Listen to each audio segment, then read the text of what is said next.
দেখো বন্ধুরা, এখন রাত 1:15 বাজে। তো আমি এইমাত্র মেশিনের দিয়ে উঠলাম আমার কাজ কমপ্লিট করে। দেখো এখানে 120 পিস মাল আমরা আজকে করলাম, আমাদের টার্গেট ছিল এটা। তো যাই হোক, কালকে সন্ধে 8টার মধ্যে আমার পুরো 200 পিস মাল দিতে হবে। তো এখানে 120 পিস মাল আছে, আর এখনও আমাদেরকে 80 পিস মাল করতে হবে। তো আমি ঘুমাতেই যাচ্ছিলাম, ভাবলাম একটুখানি কালকের কাজ আগিয়ে রেখে যাই। তো দেখো এইগুলোতে ভাবলাম এইভাবে কিছু রানার ভরে যাই। তো আমি কালকে সকালে যাতে উঠে কাজে বসার সময় যাতে আমার কাজটা গুছানো থাকে, তার জন্য আমি এটাতে রানার ভরে তারপরে আমি ঘুমাতে যাব। দেখো আমি কিভাবে একটা একটা করে চেনের মধ্যে রানারগুলো ঢুকিয়ে নিচ্ছি। প্রত্যেকটা মাল বন্ধুরা এভাবেই আমাকে চেনের মধ্যে রানারগুলো প্রত্যেকটা চেনের মধ্যে ঢুকিয়ে নিতে হবে। দেখো, আচ্ছা দেখো বন্ধুরা, এখন রাত 2টো বাজে আর আমার ছেলের এখন খিদা পেয়েছে। তাই ভাবলাম যে ঘরের মধ্যে বাদাম আছে, তো বাদাম বলছে বাদাম খাবে, তাই বাদাম এখন আমি আর আমার ছেলে মিলে আমরা এখন রাত 2টোর সময় বাদাম খেতে বসেছি। ভাবতে পারছো তোমরা? তুমি আবার ঘুমাবে তো? এই দেখো আবার ঘুমাবে বলছে। তো আমরা তাড়াতাড়ি বাদাম খেয়ে নিই, তারপর আবার ঘুমাবো। বন্ধুরা, এই ভিডিওটা পরের দিনের ভিডিও।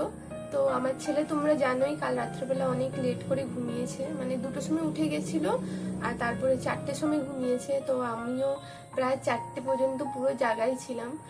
তো এর জন্য সকালে উঠতে অনেকটা দেরি হয়ে গেছে। আর ওঠার পরে প্রচুর আজকে চাপের মধ্যে ছিলাম, কারণ বুঝতেই পারছো ছোট একটা বাচ্চা আছে, তার খাওয়া দাওয়া, নিজেদের খাওয়া দাওয়া, তারপরে সংসারের এত সমস্ত কাজ, তার মধ্যে বৃষ্টি, মানে বিশাল একটা চাপের ব্যাপারের মধ্যে ছিলাম আজকে আমি।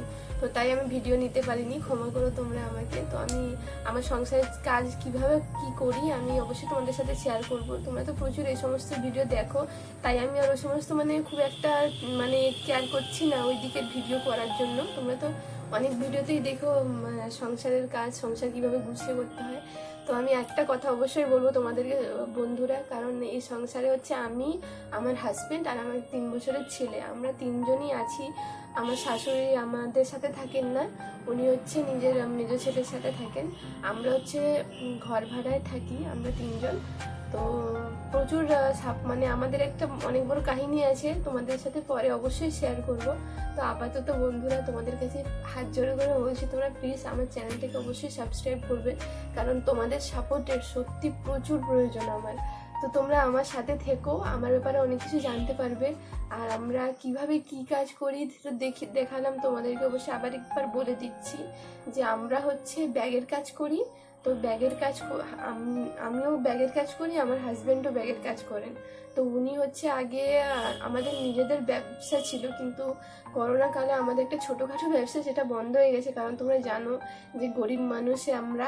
আর 2 বছর পুরো আমরা ঘর ভাড়া বসে বসে দিতে হয়েছে, কারণ তখন একদমই কাজ ছিল না, মানুষ খেতে পারছিল না, মানুষ ব্যাগ থেকে কী করে কী করবে, তাই না? তো তার জন্য আমাদের কাজ পুরোপুরি অফ ছিল।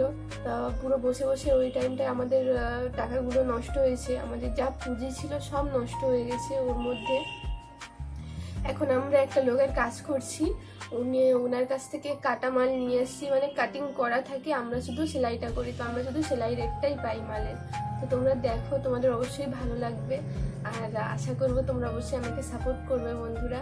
আমার ছেলের জন্যই আমার এই ইউটিউব চ্যানেলটা করা। তোমরা প্লিজ আমার একটু সাপোর্ট করবে, আর চ্যানেলটায় অবশ্যই লাইক অ্যান্ড সাবস্ক্রাইব অবশ্যই করবে। দেখো বন্ধুরা, কালকে রাত্রেবেলা আমি তোমাদেরকে দেখিয়েছিলাম না যে আমি এই রাত্রেবেলা বসে বসে এই রানারটা ভরছিলাম। দেখো এই রানারটা, তো আমার এই রানারের কাজ আমি করে ফেলেছি। দেখো আমি এই কাজটা করার জন্য এই রানারগুলো ভরছিলাম। তো এটা আমাদের ব্যাগের হচ্ছে ব্যাক পার্ট। দেখো এইভাবে আমি আমাদের যে পেছন পার্ট থাকে না, পেছন পকেট ব্যাগের, তো ওই ব্যাগেরই পেছন পকেট আমি করে নিয়েছি।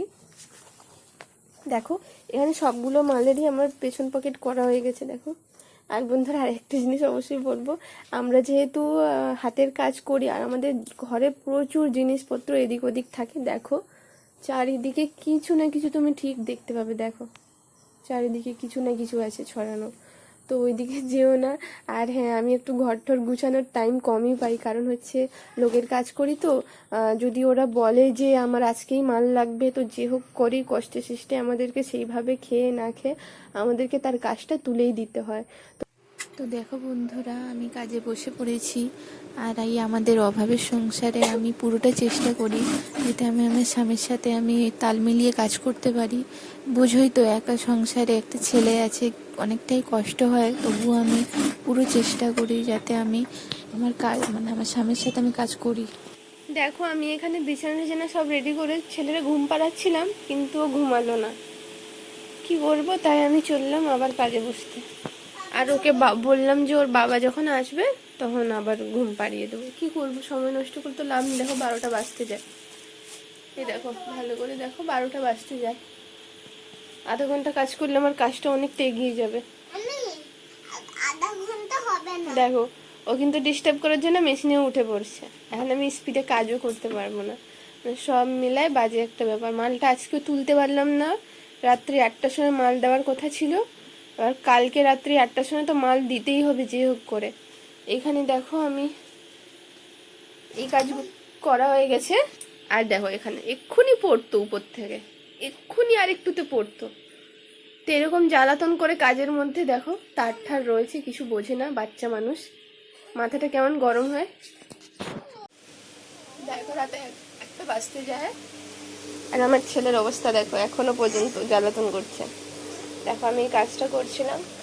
ফার্স্ট পার্ট আমার ব্যাগের যে ফ্রন্ট পার্ট হবে, সেই ফ্রন্ট পার্ট করছিলাম। এখন এই দুটো বসাচ্ছিলাম। দেখো, আমি এখানে সেলাই করেছি।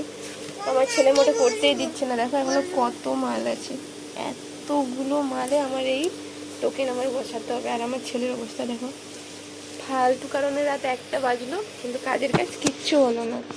তো ঠিক আছে বন্ধুরা, আজকে তাহলে এতটাই ভিডিও করলাম। কালকে আবার নতুন ভিডিও নিয়ে আবার আসবো। ততক্ষণ টাটা। টাটা বলে দাও। টাটা। Good night.